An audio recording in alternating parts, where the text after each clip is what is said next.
Hello అందరూ ఎలా ఉన్నారు? శుభోదయం. ఈరోజు మా టిఫిన్ వచ్చేసరికి దోశలు అనమాట. మీరు అందరు తిన్నారా లేదా? అమ్మ ఈరోజు గొంతు అసలు బాగాలేదు, కొంచెం జలుబు చేసింది, గొంతు అదే చండాలంగా ఉంది. కొద్దిగా అడ్జస్ట్ అవ్వండి. కొద్దిగా పెనం మీద నీళ్ళు అట్టాలి ఇల్లు ఏంటంటే వస్తుందిరా బాబు, ఎక్సలెంట్గా ఉండిద్ది. దోశ అలా అలా అలా దోశ తిప్పి దాని మీద 4 ఉల్లిపాయలు 2 పచ్చిమిరకాయలు కట్ చేసి వేసి నెయ్యి కనుక వేసామంటే వేరే లెవెల్. నెయ్యి తినే సీన్ మనకి ఆడుంది, సీన్ ఉంది కానీ అసలు ఇప్పుడే లావే ఎల్లాడుతున్నాం. ఇంకా గుమ్మానికి కూడా పట్టమనేసి నెయ్యిని పక్కన పెట్టి నూనె అలా అలా జల్లి అది వేడివేడిగా రోస్ట్గా కాల్చి ఇంక తీసుకొని ప్లేట్లోకి అట్ట తుంచి ఇట్ట నోట్లో పెడుతుంటే కరిగిపోతుంది అబ్బా. చట్నీతో కూడా పని లేదనమాట. నేను ఉల్లిపాయట్లో చట్నీ ఎక్కువ తిన్నాను.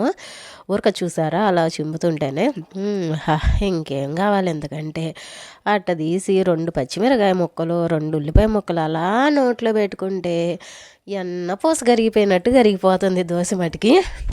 అసలు దోశ కలర్ కానీ ఏదైనా చూసారు ఎలా ఉంది. ఎప్పుడైనా ఉల్లిపాయ మటుకి రోస్ట్గా కాలాలబ్బా, అదైతే నాకు ఇష్టం.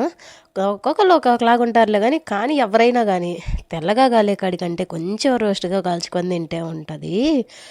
ఆహా, మీలో ఎంతమందికి టిఫిన్లు రోజు దోశ ఎవరు తింటారు చెప్పండి? నేనైతే వాటికి 3 పూటలు దోశ పెట్టినా తింటా.